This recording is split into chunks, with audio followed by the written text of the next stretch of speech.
Hello everyone, this is Priyankan. Welcome back to Priya explore. So आज से CDP की classes start हो रही हैं और सीडीपी के लिए आप कम्प्लीटली यहीं पे कहीं और जाने की ज़रूरत नहीं है। पेपर 1, पेपर 2, आप किसी भी पेपर की प्रिपरेशन कर रहे हो, चीज़ें आपको यहाँ पे बेहतरीन मिलने वाली हैं, ये मेरी गारंटी है।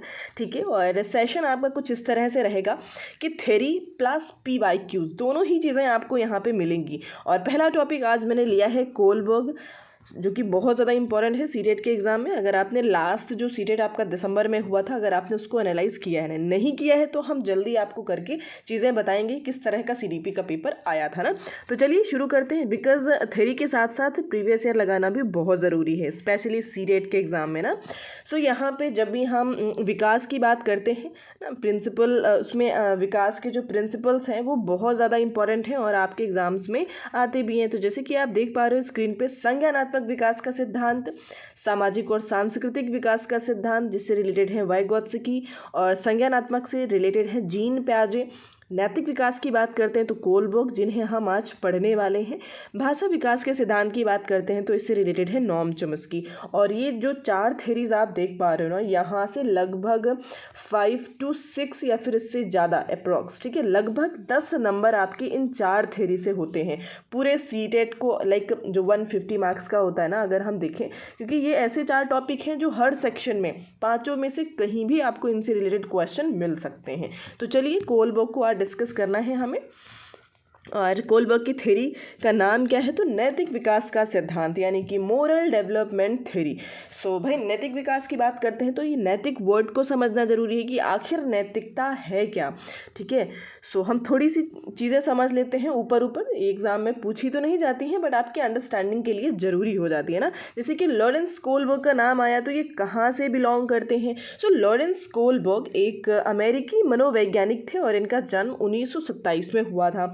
ठीक है, और 1987 में इनकी मृत्यु भी हो जाती है। कहाँ के साइकोलॉजिस्ट थे? तो अमेरिका से बिलोंग करते हैं। इन्होंने बताया कि बच्चों में नैतिकता, जो मोरालिटी है ना, उसकी भावना कैसे विकसित होती है। ठीक है, क्योंकि शुरुआत में जब बच्चे का जन्म होगा उस टाइम में उसमें मोरालिटी शून्य होती है, उसमें कोई मोरालिटी नहीं होती है। लेकिन जैसे जैसे बच्चा मैच्योर होता जाएगा ना, बड़ा होता जाता है ना, उम्र के साथ में उसमें जो नैतिकता है, मोरालिटी है, वो डेवलप होती जाएगी ना। तो किस स्टेज में और किस तरह से आती है, ये चीज़ें हमें यहाँ पे जाननी है। इन्होंने एक टर्म दिया था जिसे हम कहते हैं डिलेमा।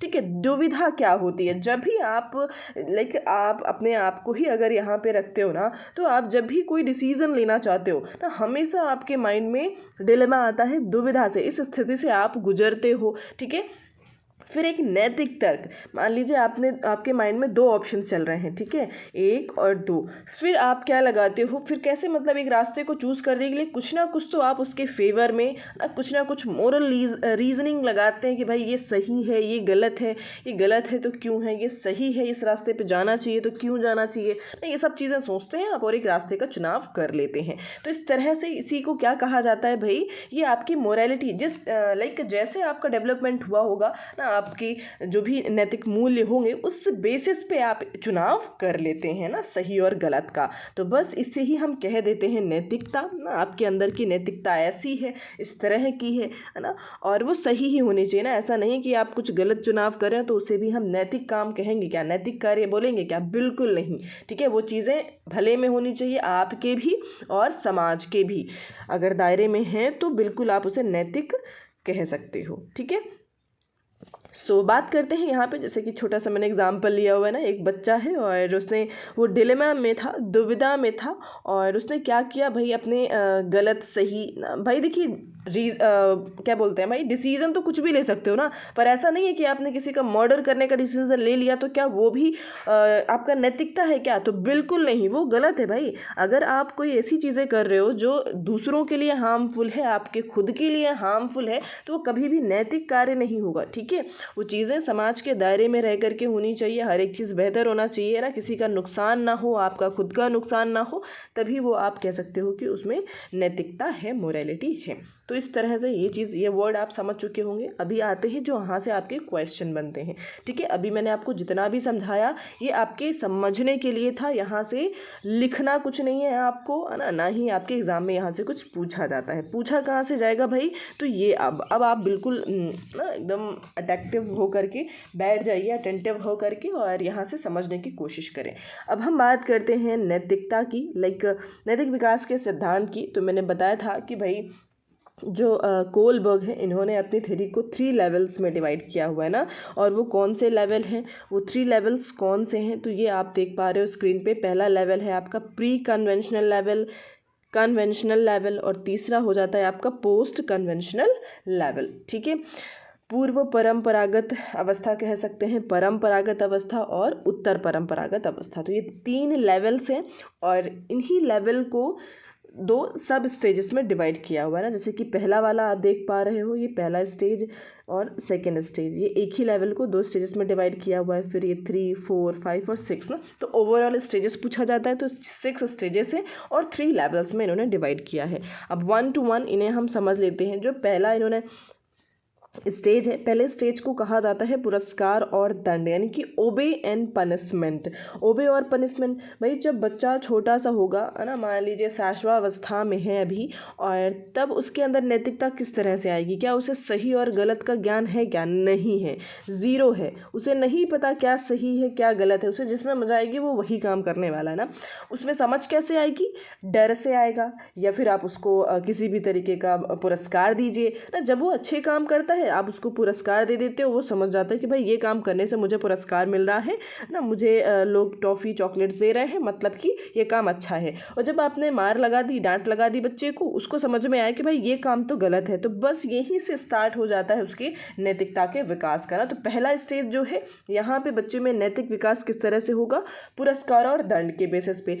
स्टेज 2 में जैसे ही बच्चा एंटर करता है, यहाँ पर उसमें टिड फॉर टैड की जो एक भावना होती है वो डेवलप हो जाती है ना। और इसका दूसरा नाम है इंस्ट्रूमेंटल रिलेटिविस्ट ओरिएंटेशन। क्या कहते हैं, इंस्ट्रूमेंटल रिलेटिविस्ट ओरिएंटेशन कह दिया जाता है ना। ये मैंने यहाँ पे इसलिए इंक्लूड किया हुआ बिकॉज़ आपको एग्जैक्टली ऐसा ही अपने ऑप्शंस में नज़र आते हैं इन चीज़ों को, इन टैग वर्ड्स को, ठीक है। ये शुरुआत से मैं टैग वर्ड बोल रही हूँ ना, इन पे बहुत ध्यान देना है, ये आपके एग्ज़ाम में बहुत काम आने वाले हैं, सीटेट के एग्ज़ाम में। तो ये चीज़ें अगर मिल रही हैं, टिट फॉर टैट यानी कि अहंकार की अवस्था होती है ना, जहाँ पे बच्चे मतलब उनके साथ जो जिस तरह का बिहेव करेगा वो एग्जैक्टली वैसा ही बिहेव उसके लिए करते हैं, ठीक है। मान लीजिए छोटा सा बच्चा जो कि गया था भाई स्कूल में, ठीक है, और एक दिन वो अपनी टिफ़िन लाना भूल गया। अब उसके 2 दोस्त थे, ठीक है, ए और बी, 2 दोस्त थे। ए ने भाई क्या किया, उसके साथ शेयर किया, ए ने क्या किया, शेयर किया, लेकिन बी ने चालाकी करी, गई भाई मैं तो नहीं शेयर करने वाला इसके साथ अपनी टिफ़िन, ठीक है, इसने नहीं किया। तो बस भाई उसने याद रखा था, ठीक है। नेक्स्ट डे हुआ क्या कि बी भूल गए अपनी टिफ़िन। अब क्या लगता है, क्या ये अपनी टिफ़िन इनके साथ शेयर करेंगे, क्या कभी नहीं करेगा भाई। यहाँ पे वो टिट फॉर टैट वाली सिचुएशन बनती है, ठीक है। तो इस तरह से बच्चे बिहेव करते हैं स्टेज 2 में। और जैसे ही बच्चा स्टेज 3 में एंटर करता है ना, और लेवल 2 कहेंगे यहाँ पे, और स्टेज 3 हो जाता है प्रशंसा की अवस्था, good girl and good boy. यानी कि बच्चे यहाँ पे प्रशंसा के लिए बड़े एक्टिव रहते हैं, यानी कि वो स्कूल में हैं तो स्कूल में अच्छे से पढ़ाई करेंगे ताकि उनके टीचर्स उनको अप्रिसिएट कर सकें, ठीक है, उनके पेरेंट्स उन्हें अच्छे से उनको शाबाशी दें, है ना, उनके लिए चीज़ें करें। तो इस जब माइंडसेट से वो चीज़ें करते हैं तो मतलब वो स्टेज 3 में एंटर कर चुके हैं। और जैसे ही बच्चे स्टेज 4 में आते हैं ना, सामाजिक व्यवस्था के प्रति सम्मान, यानी कि लॉ एंड ऑर्डर यानी कि उनका मानना होता है कि समाज में अगर रूल बने हुए हैं ना तो भाई हमें उसको फॉलो करना चाहिए, फिर वो हमारे हक में हो या ना हो ना, उससे कोई फ़र्क नहीं पड़ता उन्हें, बस ये है कि बना है तो मतलब फॉलो करना है, ठीक है। तो ये स्टेज 4 में ऐसी इस तरह की जो सोच है बच्चे अपने आप में रखते हैं। स्टेज 5 में जैसे एंटर करेंगे तो इंडिविजुअल लॉ यानी कि सोशल कॉन्ट्रैक्ट ओरिएंटेशन, ये आपके लिए टैग वर्ड्स हैं, समझ रहे हैं, सोशल कॉन्ट्रैक्ट ओरिएंटेशन। और आप हिंदी वाले हो, इंग्लिश वाले हो, इस चीज़ को साइड में करके यहाँ पे मैंने जिस तरह से इंग्लिश में आपको प्रोवाइड कराई हैं चीज़ें, आप उसको वैसे ही प्रिपेयर करिएगा, ठीक है। बिकॉज यहाँ पे हिंदी इंग्लिश से बहुत ज़्यादा, क्योंकि हिंदी के क्या होता है ना, हिंदी में जो नाम है वो एक नाम नहीं रहते हैं, एक ही तरह के कई सारे नाम उनके हो जाते हैं ना, एक तरह से पर्यायवाची आप समझ सकते हो। और इंग्लिश में आपको यही मिलने वाला है, इसमें कुछ भी बदलाव नहीं होगा, तो यहाँ पे आपका फ़ायदा रहता है, ठीक है।